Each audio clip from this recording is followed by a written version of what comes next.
Hi guys, welcome to the WOKEWeekly podcast. I am joined by Rasheeda, Ade, and Keziah. So WOKEWeekly is an organisation that facilitates debates about social political issues that affect the black community. We've started this podcast to enlighten those within our communities about issues that affect them.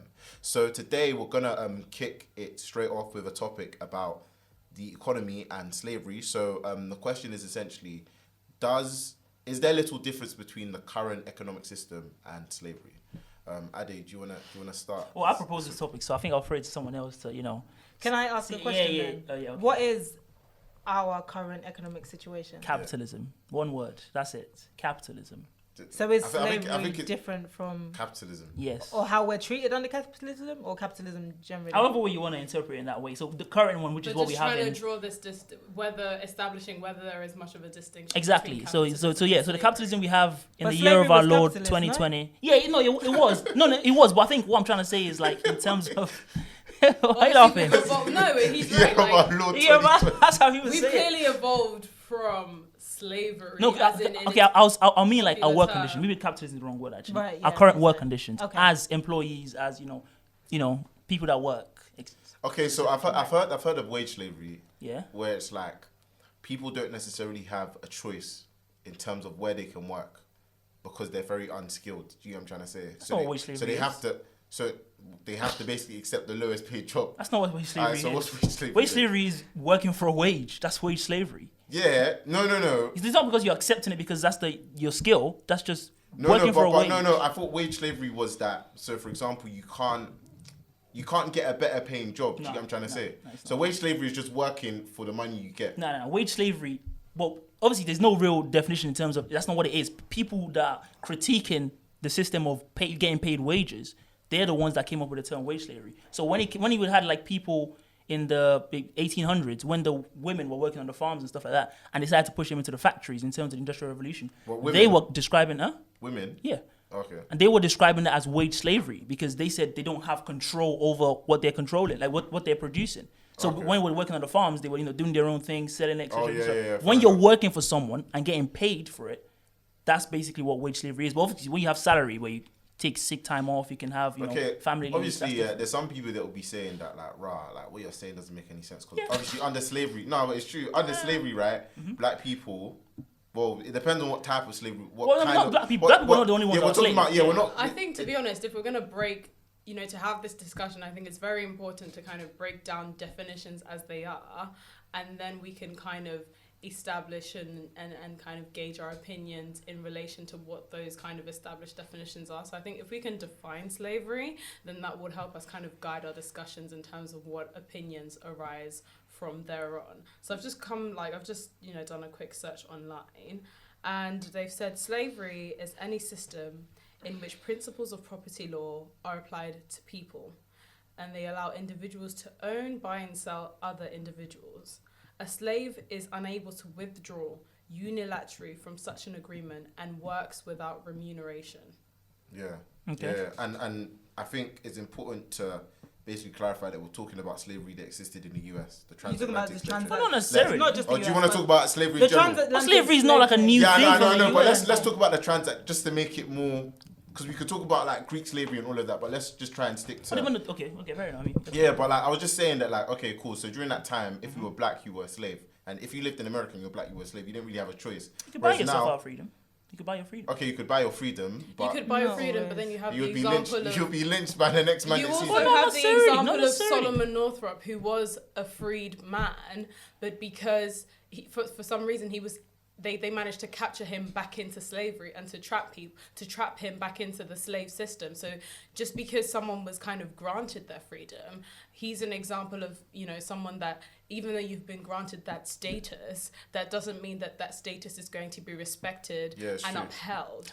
And if you're able to be kind of captured back into that system, because he happened to travel, when he was traveling, he was a violinist. And when he was traveling, he happened to be traveling without his papers, if I'm correct. And because of that, yes, Tobi is a slave. That's where the story of him is. That's what his story is based. That's what is the basis of the story. And because he was traveling without his papers to prove that he was a free man, he was able to be re-enslaved again. So you know, it's kind of it's a bit difficult because you can't say kind of once someone is so-called declared a free man, that doesn't mean he remains a free man. Right. Yeah. Okay. Well, what I was gonna say was But it don't you think people have the choices? only example of like free black men.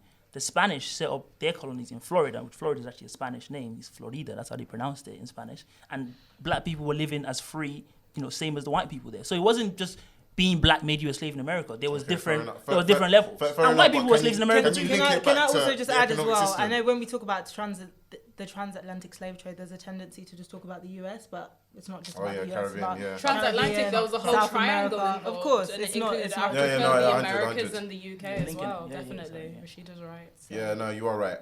But I just want you Okay, to you basically want to convince us because okay. you Now what haven't I'm really saying, convinced. what I'm saying is, okay, what the reason why I said that is, it does sound a bit inflammatory, but the reason is because when you look at our current system, I'd say when you compare it, the reason I compare it to slavery is all the things that we should have in terms of when you think about your job, for example, you don't decide what hours you work, how much you get paid, where you work, what you produce, how many days you work, what your holidays are. I mean, What else can I think? you can start your own business. Free And black men. essentially- Well, free But black the men thing can is start that their for own every business. product that people decide to sell, somebody needs to be there to buy. So we can't necessarily all be. And how many Well, exactly? How many consumerism. people Yeah, are gonna? consumerism. Yeah, but and again, it's not People need to be and again, it's not only about that. It's about the fact that even if you're doing those jobs, you should be able to do those things. If you look at, for example, some slaves, some slaves were treated nice because they needed them. You know, they were working very well. They were, you know, when the slaves did, you know, very nicely, they'd give them give them more time off, give them a bonus, let them do this. But when you look at the kind of economic system we have now, we have no control as employees, none at all. When we work 9 to 5, 9 to 5 is more like 7 to 7. By the way, you know, you guys know this, right? Yeah, but I disagree. Working- with that, man. You okay, can't say no, we sorry. have no. There's obviously trade unions that obviously represent workers, and also Yeah. you can leave your job. It's not like And get you another can't- job that does the exact same thing. I think it's important to establish, because this is why I asked about who is we or our economic situation at the beginning. I think it's important to establish we all have varying degrees of privilege. Not everybody. There are some black people who are in a situation where they are better able to negotiate their work environment and able to decide when they work and decide when they don't work. We're not all in the same boat. And I think it's disingenuous to suggest that we are, because there are some black people who very much can't make any of those. I wasn't talking about black people. Any of those choices. But I'm saying not all black people in this country are the same. There are black I people. wasn't talking about black people. I was talking about white people work 9 to 5 too, right? Okay. So then, if we're talking about all people, there are degrees of privilege. There are people who Yeah, are they are able to financially choose. free. But The there people that are people who have financially greater free freedom than others, and I think what I'm saying is it's disingenuous to suggest that we're all the same and everybody's all oppressed in the same way, because we're not. That's not what I'm saying. And I think an They're the- important sorry, thing go to on, sorry. consider as well is the way that jobs are changing as well. You know, you have people who are becoming influencers and YouTubers, and how social media is also facilitating a way for people to become their own bosses and work on their own terms in their own hours, producing the content and the labor that they wish to produce as well. And even though, you know, I guess that kind of stream of work isn't necessarily regarded as seriously as someone who maybe might work in an office, but I think it's important to consider that, you know, to some degree, and I can see where your point is coming from, and that's why I only say to some degree, it's consensual, because I think the important aspect of slavery is that you haven't consented to work in those kind of conditions. It's a way in which your freedom of choice has been Removed. taken away It's not and consent. removed. I don't think it's coerced. How is it coerced? To explain. It's the minimum wage. Do we decide the minimum wage? So like the people that are working for minimum wage, do they have a say when it goes up? Is it them? No. Who has they a say? could get a Who better has a job say? that pays more. Huh? They could apply to get. But the point is not that they could get a better job. You could say a black person could save up and buy their freedom. We just want them to have better conditions in the job they're doing. It's not about them leaving it, because again, if you But keep you're saying, acting as if so when you were a slave, you pretty much didn't even get paid. again, it's a comparison. I'm not saying it's a one-to-one thing, like you're literally getting whipped at work.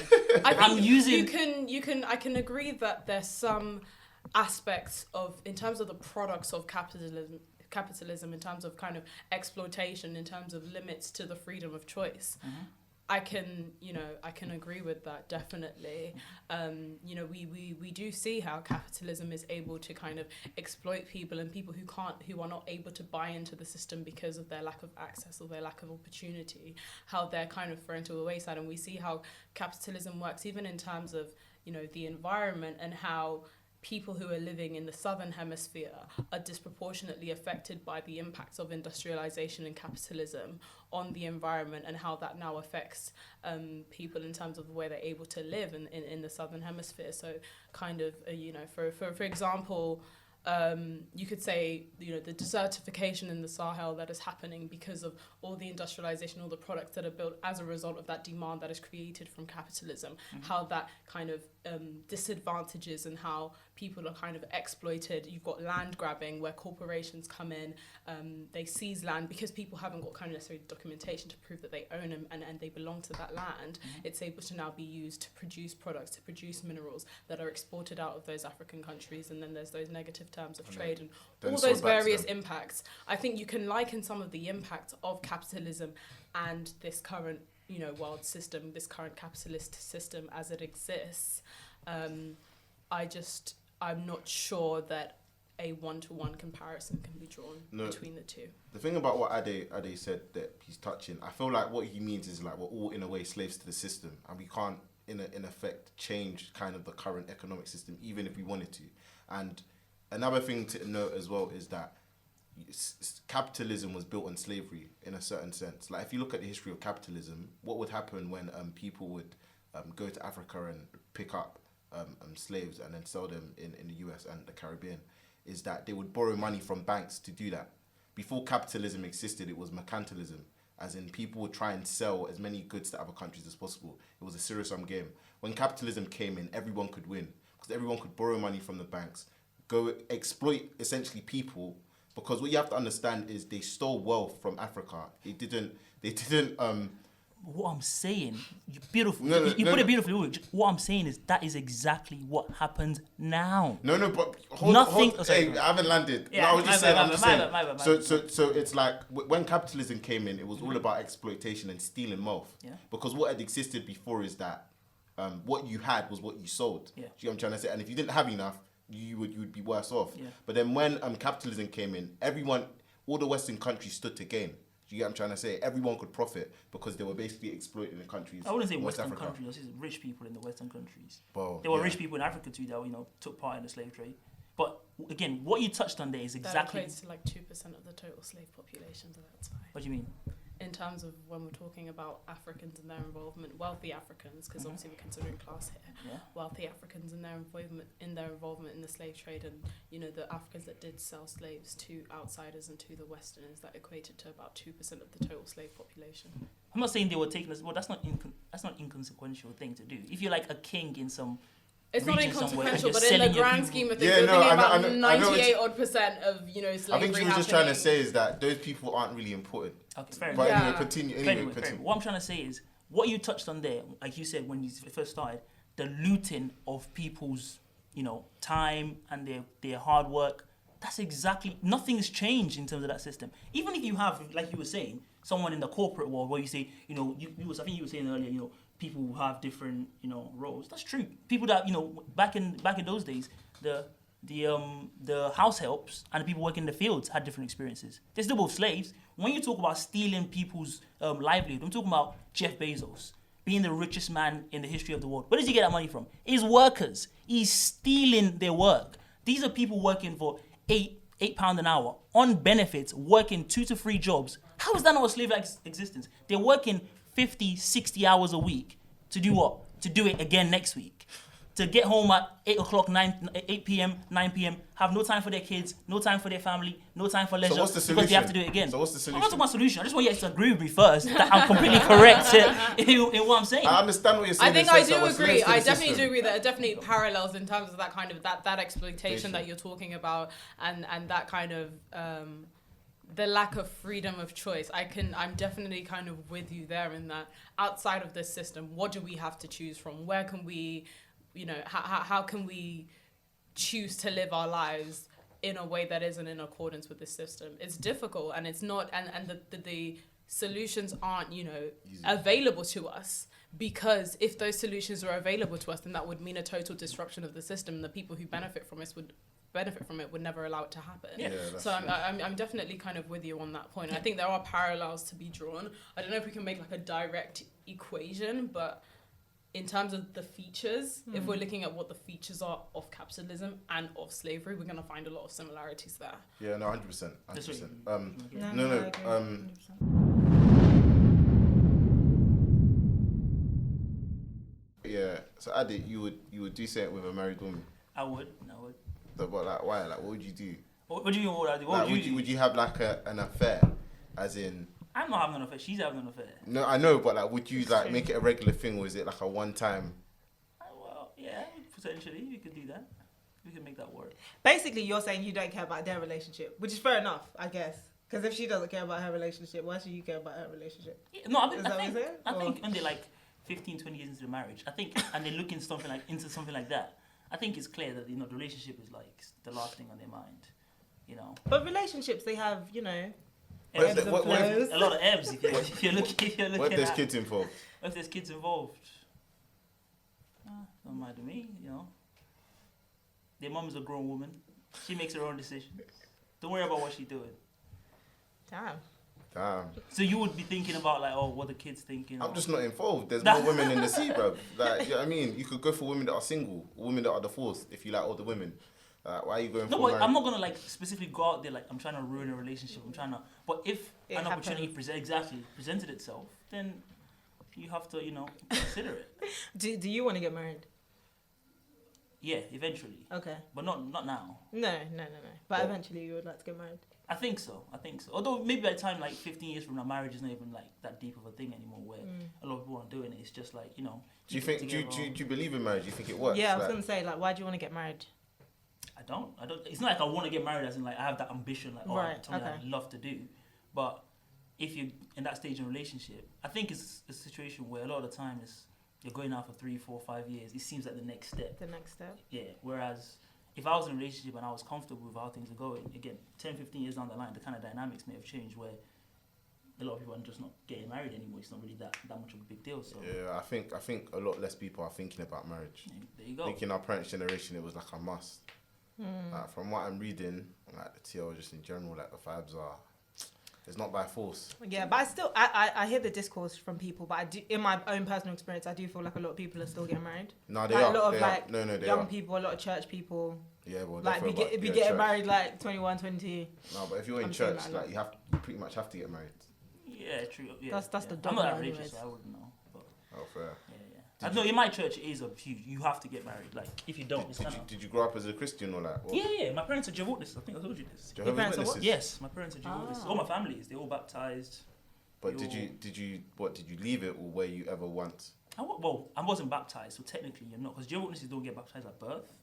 You have Yeah. to choose to Decide. do it. Exactly. Yeah, So then you get I've to heard choose. about that. I've heard Exactly. they're not really a proper Jehovah's Witness until you actually get Yeah, baptized. technically you're just an interested person. Someone Yeah, just does yeah. it just because, you know, which is how it was for a lot of us, obviously. But Yeah. yeah, it's a long story about how I stopped being like religious and stuff, but yeah, I wouldn't. I think I'd like to have a kid before I get married. If that makes sense. So you want a baby mum? I'm not talking That about term that. is very derogatory, okay? I'm not talking how about is it that derogatory? aspect. Wait, how is baby mum derogatory? Because it just makes the woman the object of the child that she's given birth to. And she's so much more than that. You can call the dad a baby dad as well. No, you could call Yeah, it a but- baby Baby dad. daddy. I use that line when I Of move to course, girls. but it- when I move to girls. As we know with all of these things, the implications are not the same. When women are called baby mums, it's not celebrated in the same way. It's a Alright, term that's often used Alright, cool, to yeah. like discredit women or make them seem like they're some type of way. If they're somebody's baby mum, I hear that because why is there existence about being in a relationship to my man? Or do you know what I'm saying? Do you know it's Like, about just- roadmen as well? If you ever have a child like a roadman or someone that's doing that kind of stuff, it's like you always belong to them in a certain sense. God Like, forbid it they'll can never, happen. they'll never, fam, it's like they'll never let you go. It's true. Like, do you know what I mean? Actually, what do you say is true? How would I know? I don't know. I don't know this. But like, even No, but also some people don't care about their pickney or any. Do you know what I'm saying? Yeah. So for some people, they'll let you go happily. I remember my barber used to say life is just about having pitney and like, I don't know. Spread But- your seed and all that. But I was going to even ask you know mansplaining? Yeah. Yeah, like, fam, I remember I was with you once and you said it, innit? I'm not going to lie. Did I say that you were mansplaining? No. You called someone else with mansplaining. Oh, okay. Yeah, I don't think you've ever accused me of it. No, But you like- hope not anyway. Yeah, I hope not. But like, so obviously I went home. I've heard of it before, and I really researched it. I'm confused, bro. What is it? Why are you confused? What do you think it means? So And where does the from what I understood, before you even said it, I thought it meant, yeah, if a man is kind of interrupting a woman from speaking, that's mansplaining. Kind of him like asserting himself. Yeah, no, that's definitely But then a large part of it. from what I saw, it's more so a man is trying to explain something to a woman when she didn't really ask for an explanation. Yeah, I think it's definitely those two things combined. So both of them combined. Yeah, well, I would say so. Like, so oftentimes, like men might try to explain to women very simple concepts that they very much understand or very much didn't need any explanation for, but feel it's their duty to step in and provide this information. But I think man them do that for everyone. So like there can be some guys, for example, that feel entitled to tell me stuff I probably already know. Do you get what I'm trying to say? Yeah, no, that is true, and I think that's a product. They're both, whether it's done to a man or a woman, it's both a product of like patriarchal conditioning and men thinking that they are like the bastions of knowledge, regardless of who they're speaking to. You disagree? VAR. Let's review this. I don't know about that. I think even in terms of that feminism kind of stuff you're talking about, that's kind of a feminist critique of it. I'd say a lot of the time men don't think of it third, fourth level like that. Sometimes you see like those deep Twitter threads, they'll be like, oh, you know, men are scared of women being strong because it reveals this about them, and then they'll go like third, fourth level. A lot of the time, a lot of people don't even care. They don't think of it that deep. Yeah, but just because people aren't consciously thinking about where their actions stem from, it doesn't mean that. Yeah, but I don't mean it's not wrong. I don't mean it's not wrong. Do you know what it is though? From what I saw, I think mansplaining only applies here. It's like, let's say for example, Rasheeda's an expert at, let's say, chemistry. Yeah. And I know nothing about chemistry. And you're trying to explain. And I'm trying to explain concepts to her when she's the expert. Then she's saying, "Oh, you're mansplaining." So basically, being condescending, but to a woman. Yeah, being condescending to a woman. Yeah, that's essentially what it is. Yeah, I think that's one level. I think people kind of take it out of context. Like if you're having an argument with someone, of course the guy's going to be trying to assert himself. It's an argument. Right. You know what I'm trying to say? You can't accuse him of mansplaining if you man are having an argument. Yeah, no, but I don't think people do that though. Has that been your experience where you're asserting yourself? But sometimes I think men do assert themselves in such a way whereby they feel as if they have to take up all this space and be super loud. And a lot of us do that, to be fair. Do you know what I'm saying? When we're having conversations, we can be that way. But I think there is a way that men sometimes communicate that does stem from a certain conditioning.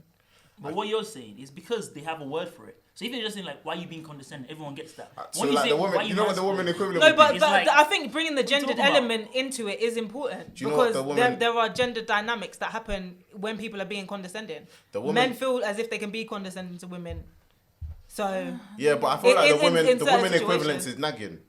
Really? So yeah, because you know when you're like your mum or I don't know, or your girl or whatever is telling you the obvious. Girls do that all the time. Yeah, like, but I think for men and women it's very different. So for men, they want to seem like they know stuff. Like, oh, I'm an expert about rocks, so I'm gonna educate you about rocks.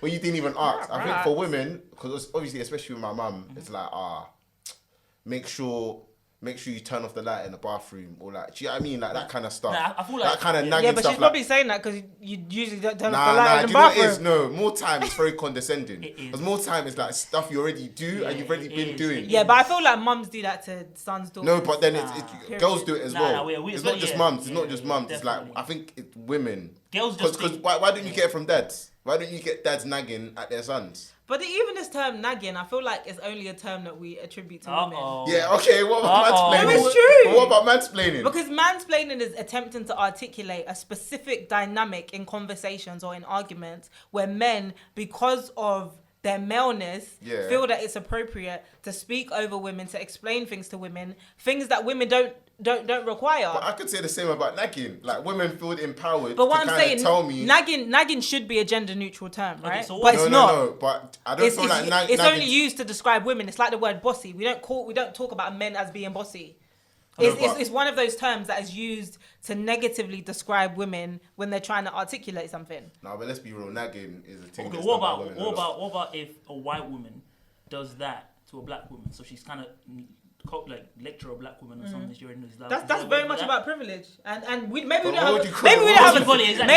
we don't have like a term for that yet. I think people get very upset when people just say that. No, but there are of course anyone can be condescending to anybody, but there are certain situations where there are certain dynamics of race or gender that are involved. And I think it's important that we are able to describe those. And mansplaining is one of these terms that's emerged in an attempt to describe the experiences that women do encounter on a daily basis, where men speak over them, try to explain things to them, and the term exists. The situation existed before the term exists. I hear what you're saying. Like, I think to a certain degree, if a man's trying to explain something to a woman and she hasn't asked, yeah, you can say mansplaining, but I think sometimes it's just used excessively. Context. But then also, have you heard of manspreading?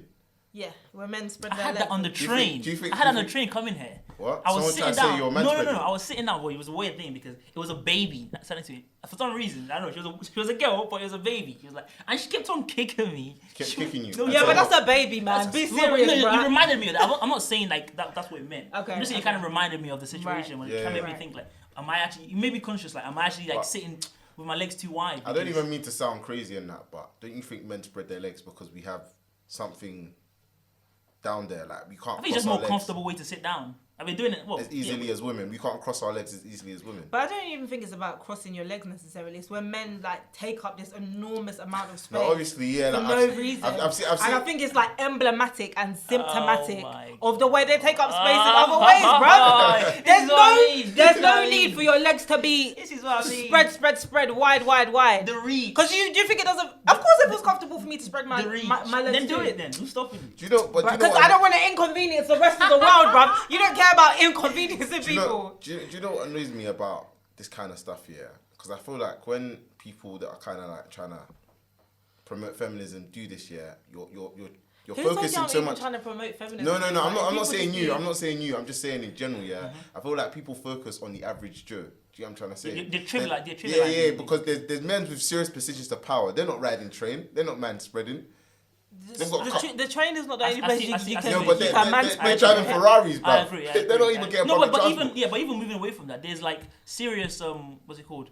Feminist issues with regards to like, you know, war and stuff like that. So when you're talking about I'm talking about like we're talking about feminism. Let's say we're talking about feminism. I'm talking about the fact that, let's say for example, a female prime minister, you know, is bombing countries that obviously affecting disproportionately female and, you know, people, women and stuff like that. I think those are much bigger issues than, you know, someone spreading their legs. Where's that on the happened train. to? Theresa May was our prime minister. What do you think the UK does in Syria and all these places? No, but What the do you thing, think they do? I Bring them hear what cakes? you're saying, but I think, firstly, Thatcher. in regards to I think the personal, as feminists in the 50s and 60s were telling us, the personal is political as well, and so I don't think we should diminish things that happen in our everyday personal lives and act like they don't come from a place of power and privilege, That because is often they true. do. I wouldn't- But that is simultaneously, I don't think it doesn't have to be either or. It can be both and. We can have conversations about the ways that men take up space in on public transport, for example, and still be critical of female leadership, white female leadership, acting in ways that are deeply imperial. And we can have both of those conversations at the same time. Susan Rice was black. Okay. She's Susan Rice. Ambassador to the UN. Condoleezza Rice. No, Susan Rice. Susan Rice. Yeah, Obama's woman. Oh, okay. Yeah, Condoleezza Rice was Bush's one. And Okay. Susan Rice. Okay, well, Condoleezza Rice black- also. but the thing is, not just black women. Feminist women are having these conversations and critical of like female performative leadership that doesn't address issues of patriarchy. Like, no, there are no feminist women out here. Well, I'm not going to say there are no feminist women out here, but critical, radical feminist women out here are not celebrating these women who are doing these things, I'm not disagreeing because with we you know that that they affect women. Yeah, I'm not disagreeing with that it's a big issue. But what I'm saying is, when you said, for example, the way you said it and said, oh, the fact that men spread their legs in a train is emblematic of how they, you know, take up space in the whole, like, now you're making it like, you're taking it to a different level where no one's thinking of. No, but But you can't say she doesn't have a point. No, but I'm saying. But so when you say no one's thinking of that, you mean men aren't thinking of that? No one generally. I don't think even Yeah, men. but I don't think you can say that though, because when you're saying no one's thinking of that, you're thinking you're not thinking of that. You're thinking men aren't thinking No, of that. I think when you look at, for example, issues that are deeply sexist that men do, for example, calling women derogatory names, sluts, hoes, stuff like that. When I was, you know, younger, I used to do that kind of stuff. But when I started to realize why it was wrong, it wasn't because I realized that I had some deep-seated hatred of 3-level stuff that. Do you think that's why I did it. I just did it because this is a bit everyone off else did topic it. here, but do you think like drill music and that promotes no, it's linked to like drill music, not promotes. I don't like, really listen to drill music. but like I wouldn't. that kind of culture, that kind of hood culture, London kind of urban culture. Yeah. Do you think it's derogatory to women? I don't think urban culture in quotation marks is any more derogatory to women than mainstream white culture is. I think they have more. They maybe have more intelligent ways of articulating their disdain for women or their disregard for women's lives, but equally, if not more so, they are disregarding of women's lives and experiences. So you think all forms of music, essentially? Not even music, like politics, foreign policy. Do you know what I'm saying? No one can tell me that. So it's everywhere, basically. Yeah, so it's everywhere. From the highest rungs of society. So I don't think drill music or rap music or the ends is any more sexist or misogynistic than anywhere else. Yeah, I think the equivalent to that, what I'm trying to say, would be like someone saying, U.S. foreign policy towards the Palestinians is sexist. To me, that's a dumb position because it affects the men just as much. That again implies that the people that are doing the foreign policy are thinking, how can we specifically hurt women? They're hurting all the people in the region. So again, if you say, for example, being sexist, and you try to give it a third, fourth level critique, and you're doing Twitter threads about, some theory that, no one even thinks about. The vast majority of people are not sexist because they think of a literal, deep-seated, disdain for women. A lot of them just do it because that's what society does. Doesn't make it right, obviously. But I think you have a better chance of convincing them to say, look how society does these things, as opposed to saying, oh, it's because you guys deep down have this second, third level hatred that you don't quite understand yet. But let me tell you why you have it, and therefore why you hate women. I don't think people are saying that though. I think what people are pointing to is the reality that a lot of us are socialised in ways that are deeply gendered, and that affects the way that we perceive or act as men and women or as boys and girls. I don't think anybody's saying that inherently men have this hatred for women. You see that?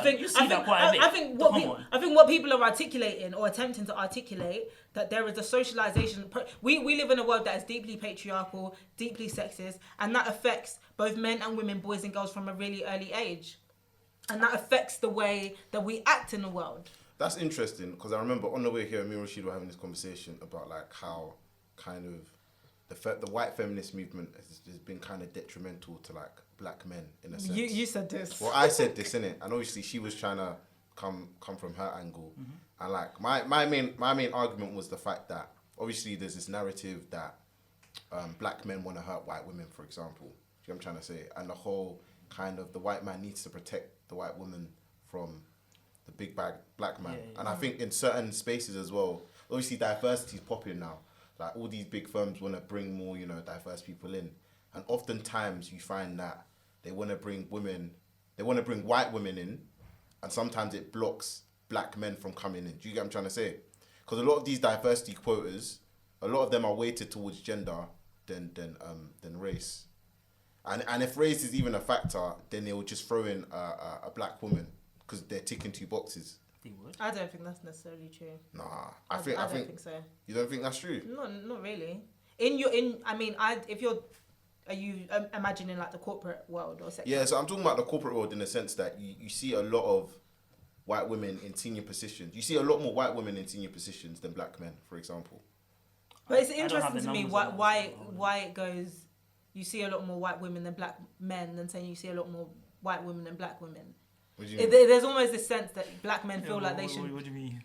So in my mind, right, the natural or the rational comparison would be you see more white women than you see black women, right? But you said you see more white women than you see black men. And that's what I'm saying. And for me, that assumes that when you're thinking about racial quotas or things like that, you're thinking about black men, not necessarily about black women. No. And that you have this view that black men should be ahead of white women, or should I'm not saying they should be ahead. No, I'm not saying they should be ahead. I'm not saying. Do you know what I'm saying? What I'm saying is, I think there's not much intersectionality in what you're discussing right now. I hear what you're saying about intersectionality. Because white women get more opportunities than black women. Like, no, that's facts. No, but that is facts. Obviously, white women are more privileged. A lot of these gender policies, like we've said, when people are talking about gender or feminism, more time they're talking about white women. I'm agreeing with you. I'm saying that. So, for example, the whole white feminist movement, because obviously there's a distinction between the white feminist movement and obviously the black one. It hasn't really helped black people at all. So it hasn't. White feminism hasn't helped. Yeah, it hasn't really helped black women because the people that are taking all those diversity jobs are white women, and it hasn't exactly done a huge amount of good for black men as well. Diversity main. jobs, in what kind of job? You talking about corporate stuff? So even, I'm talking more corporate in it, but I feel like in the corporate world, right, when they talk about diversity, like I'm telling you, it's very much about gender. And they're looking at... A white gender. Yes, exactly. That's what I'm trying to say. So the only people filling these spaces up are white women. As in, and there's no space for black men because there's already too many men on the board. Do you get what I'm trying to say? Yeah, exactly. And I feel like sometimes, and black women, I feel like sometimes, yeah, like I see black women clapping and cheering when they see women in these positions. Black women or white women? But black women, women in general, including black women, they're clapping and cheering, but like they're not even helping themselves. You get what I'm trying to say? Because of the intersectionality. I think black women are a bit more critical than that, though. Nah, in my experience, I don't see loads of black women necessarily clapping when white women are, because we know it's easier for them anyways. Nah. Do you know what I mean? Like white women might try and create this like commonality or sisterhood that we all have together, but black women know that that's not. And also there's a distinction as well, because remember, so obviously in the labour force you've got white women and obviously black women, but there's also Asian women as well, and just like on preference, like they would rather an Asian woman in those positions than a black woman. Mm-hmm. So even when they're measuring stuff on diversity and they're using like colour quotas, for example, a lot of the times, yeah, when they say BAME, it's with a capital A. You know what I mean? Like and like yeah, like what you said, black women are underrepresented in these industries, but I think black men are hugely underrepresented as well. And because of feminism, in a sense, we've lost a sense of race as being a crucial part of the whole conversation. This has got a bit weedy. I'm a bit lost, I'm not gonna lie. So what about the kind of critique of what the role is? Because sometimes you get these kind of things where they'll be like, oh, the first black woman to be, I don't know, the head of, Raytheon or something. Raytheon? And you'd be like, oh, Raytheon is a US defense company. Okay. And you'd be like, why would a black woman want to do that job anyway? No, but why can't she do that job? We don't want them to be doing those kind of jobs. That's an evil, monstrous job. What do you mean? Do you get them kind of ones? Where it's like, the job is not something we love. I'll give you an example. There was actually I think it was last year, there was this news article where it said like, oh, the top 4 out of the 5 top US defense companies, their CEOs are women. And this was like a victory for feminism. And I was like, but whose feminism are you talking about? No, but I'm saying, I'm not talking about those jobs specifically. I'm just saying, in terms of what we're talking about, the jobs, and black women and, diversity quotas, what kind of diversity do we want? Does the type of jobs matter in this kind of case? I think it absolutely does. But I think feminist women are more critical than you're giving them credit for. I think you guys are trying to suggest that women are like super excited when women they are. Though. I'm not saying about women. I'm saying about black people too. I'm not saying about women. I don't think that's necessarily true. I think a lot of women, a lot of feminist people are critical of what these positions actually are. I personally don't want to see female leadership that's just going to be performative and that's going to be patriarchal and that's going to be sexist and not advanced women. But then why is it that in most corporations, yeah, because obviously we're talking about intersectionality now, innit? Why is it that there's like BAME groups or like kind of black groups and then there's like women groups? There's no intersectionalities within these organizations. But if you're talking about corporate organizations, yeah, more time.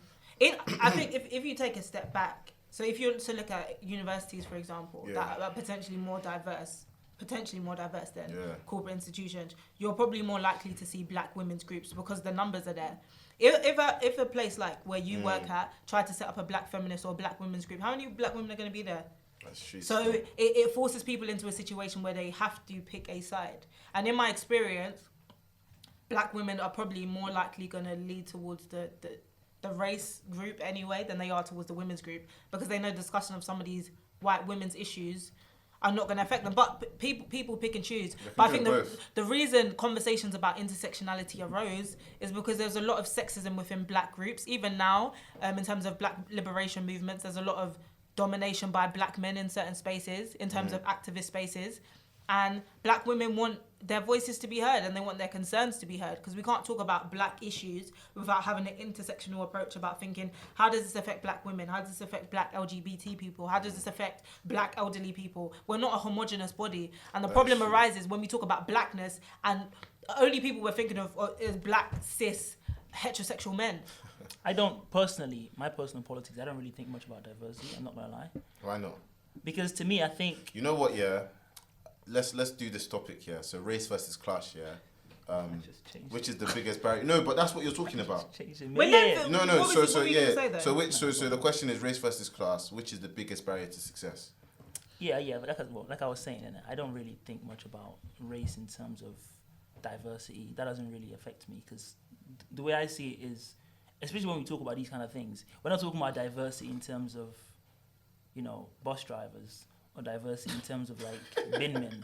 We're talking about a specific type of corporate diversity, which to me is completely inconsequential. What does it matter? To me, what does it matter what boot is kicking you in the face? It's like when Obama was president. Again, I know you were saying about black women. I'm not saying it about black women alone. I'm saying it about race in general. When Obama was president, and bombing Yemen, and now Trump is bombing Yemen. What does it matter to the Yemeni people if the person kicking and bombing them is black or white? To me, in that corporate kind of sense, even if you say, we want more black women in CEO positions, does that mean that black woman in a CEO position is going to understand her position as being black and understanding the history of her peoples and giving employees $15 minimum wage? That kind of stuff makes no difference if she's black or white. That kind of stuff is I think you're talking about like descriptive representation, not necessarily meaning that's what I'm saying. Proper representation. Yeah, so that's what I'm saying. So I don't really care about if they're black or white or Asian. I don't care. Even if they're all 10 white women, are they willing to, pay £15 an hour or maybe more minimum wage? Okay, so I have a question. I 100% hear you, but do you think that people bring with them their own set of experiences, their own position? I think one of the problems with the lack of diversity is you have all of these white men, for example, who have all gone to the same schools, they all have the same hobbies, they all do the same thing, they all blah, blah, blah, blah. And so they're not able to, they don't even know what it feels like or it looks like to have to manage childcare or coming from a certain background. So I think the argument people make is that by having more diverse institutions, you have people who are bringing with them their set of experiences, their set of disadvantages that will inadvertently affect the way that they navigate these positions. Do you not think that happens? No. So do you not think it's significant at all that Barack Obama was elected? Do you not think that means anything, particularly in the history of America? I think if anything, it was worse for black people than it was better for them. Really? Because why would you say that? It was a complete co-optation of the color of our skin. What do you mean by co-optation? Barack Obama being black and cheerleading Wall Street, cheerleading the military-industrial complex, cheerleading the continuous racism of the system, because he was black, what does that matter to the people in Flint? Well, he was mixed race. But exactly, technically, yeah. What does that matter to the people of Flint? That they were drinking dirty water and they were black too. The experience of him being black or mixed race in this case, because of the institution he's in, there's nothing he can do about it. It doesn't matter if he's black or white. He's going to do the same things the people before him and the people after him are going to be doing. You're talking about it in like the political arena. It doesn't matter what arena it is. No, because obviously you could say the same thing about Thatcher, for example. About while Thatcher? she was PM, she didn't really champion women's rights. That's exactly what I'm saying. That it doesn't matter. Yeah. So even what you were saying about the set of experiences, sort of stuff like that.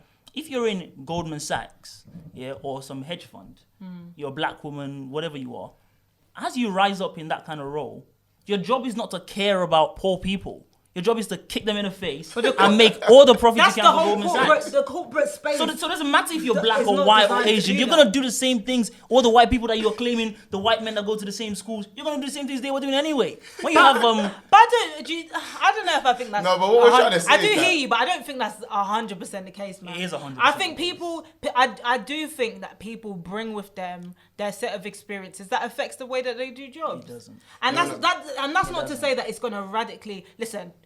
JP Morgan, Goldman Sachs, these companies are never going to be radical revolutionary institutions. Never at all. That's not what they're designed to do. They have no intention of being those things. But don't you think that but they're going to exist regardless, right? So whilst they do exist, isn't it better that they are perhaps more diverse, perhaps more representative, perhaps able to do better than their forefathers would have done? Again, if the white boot is kicking you in the face or the black boot is kicking you in the face, what difference does it make? Let's actually go through this. Speaking of what you're saying about colour, let's look at our former prime, Chancellor, Sajid Javid. Yeah. He's not white, is he? No, the current one, Rishi Sunak. He's not white, is he? Yeah. No. The Home Secretary, Priti Patel. Who was she meeting with? The Israelis to kick over the Palestinians. She looks like them. Do you think that matters to her? It does not, because it doesn't matter if is Priti Patel there or Theresa May or you. Conservatives have a policy which is we love apartheid Israel. We're going to do all they want. It doesn't matter who they put there. Do you really think the guy's gonna be like, well, I'm brown, so I'm gonna just put this tiny little of thing course, that's gonna help brown. Obviously, Of let's course, be of real. course. The Conservative Party right now is factorism with diversity quotas. Yeah, we get that. So what does it But matter? I think us man are basically saying that there are black people that aspire to be in those spaces. So wait, hold on. So I think it comes because obviously we live in a free society. Yeah. And in this kind of society, you're supposed to be able to rise to the top if you so desire and work hard. And I think what we're trying to say is that there are a lot of black people that feel that those spaces aren't for them, and because of the color of their skin, they're being hindered. Do you get what I'm trying to say? So in a sense that, like, let's say for example, I wanted to work for Goldman Sachs, I wanted to become Prime Minister. I think there's a sense of because I'm black, I am unable to do that. And that's wrong fundamentally. So that's kind of what the whole civil rights movement was trying to disagree fight with that against. right now anyway, generally. I hear what you're saying about it doesn't matter who's kicking you in your face, but if I want to be PM, why should the colour of my skin stop me? That's what we're trying to fight against. But I think in that regard, then there are many things that stop many people. If she wants to be PM, being a woman, No, but that's gonna what we face said. some certain That's what we sexism. said. No, Yeah. true, but there are people who have entered those spaces who have thus made it easier if I did want to do that. Do you see what I'm saying? Diane Abbott, stuff like that. But what I'm saying is, it doesn't matter if those people were black. If Diane Abbott was a white woman, and she was championing the kind of great causes she's championing now, like, you know, supporting Assange, speaking up for the Palestinian people, it wouldn't matter to me that we don't have a black woman in that space. Barack Obama, think of what you will, was it 50 years ago, 60 years ago that Martin Luther King was killed? Do you think someone told Martin Luther King, even though Barack Obama was mixed race, like we keep saying, someone with a middle name of Mubarak, will be president of the United States? Do you think he would believe that? Do you think all the George Wallace? Malcolm X predicted it. Well, Malcolm X said I didn't know about that. that he thinks that the US would have a black, but he was saying similar stuff as you. He said it won't make a difference. But you know, exactly, because it's not because if Barack Obama was black and saying what Bernie Sanders was saying, he will never be president. Barack Obama was completely co-opted from the start, But you know and what? they Here's used the his thing blackness. No, sorry to interrupt you. Barack Obama never claimed to be a radical. And I think because He did. No, No, not he- really. No, yes, he did. He ran as a moderate. Yes, he did. No, he didn't. He ran as a I would argue moderate. Barack Obama was very moderate He from the did not. beginning. He did and not. I think He wasn't. people, because they saw his black skin, they assumed that he was going to be more radical. It wasn't. But He what didn't run did as a Barack moderate. Obama ever If you say look at that presumed that he was going to be a radical there are president? people. Okay, I'll give you. Let me just give you this. There are people that voted for Barack Obama, that voted for Trump. What do you think those people have in common? Barack Obama was singing the praises of change. Barack Obama's whole thing was hope and change. That's all he ran That's on. not necessarily radical. No, but that's not radical, No, man. but if you're talking about changing the system, Barack Obama actually talked No, about. he never Wait, 1 second. He talked about having a public option for healthcare. Up until that time, that was unheard of in their politics. Barack Obama was saying, in terms of foreign policy, his guideline is don't do dumb. Do you think anyone's ever said that in that time? Barack Obama was the one saying the Iraq War was a dumb, stupid thing that he blasted. That's basically how he beat Hillary Clinton in the primaries, because he blasted off the Iraq War. This is the same person that then went on to be doing wars in Libya, Syria, Yemen. Compared to what he was saying about war is dumb, But to wait, start hold in on, 5 hold on. wars. Hold on. To be fair about Obama with those wars, his arm was kind of twisted. His arm, no, please No, don't say come that. on, he Please was. Please don't say He that. didn't. No. So is Trump's arm being twisted now? Of course not. Oh, right. So Trump has all the power he wants, but Obama somehow. But I the feel witches like, and dragons No, and no, stuff but I like feel like the international community put a lot of pressure on America to get involved in the Arab Spring because Obama very reluctant. The international community didn't put any pressure on. Yes, they did. No, they didn't. No, come on, man. Fam, you're telling me Obama was a warmonger? That he went out seeking. I'm not telling you. It's what he showed. It's evident. It's Oh, clear. man. I'm not saying it. This is a fact. I've read his autobiography. He was pretty much strong armed by like all the members of the EU. Right. So I killed someone and I write a book saying, "Oh, I didn't want to do it." All right. What am I gonna write? What am I gonna write? Rasheeda, My thing is this, right?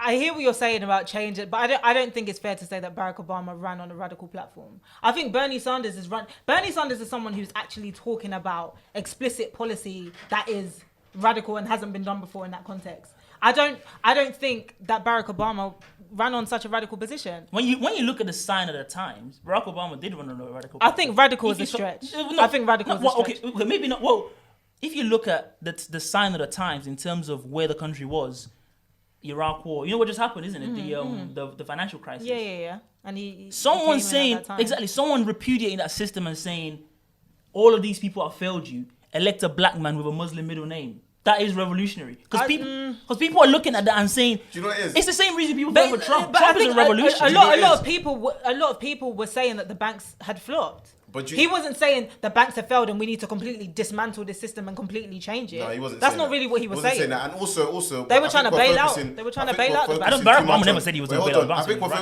focusing too much here on Obama's first term. Obviously, he had to be kind of like the change candidate. If you look at Obama in 2012, you can't say he didn't run as a moderate.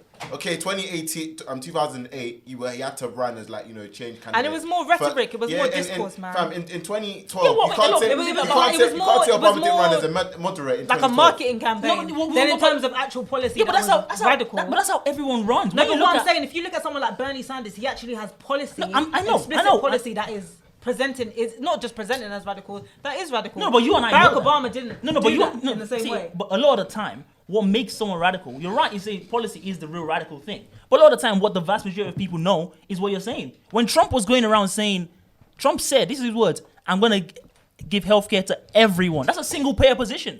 That's what Trump was saying when the people next to him on the stage in the Republican primary were saying, oh, we have to get rid of this ACA. And Trump was saying, I'm gonna keep the individual mandate. Did Trump have a policy team writing 3-4 page policy? Trump was saying we have to get out of all these wars.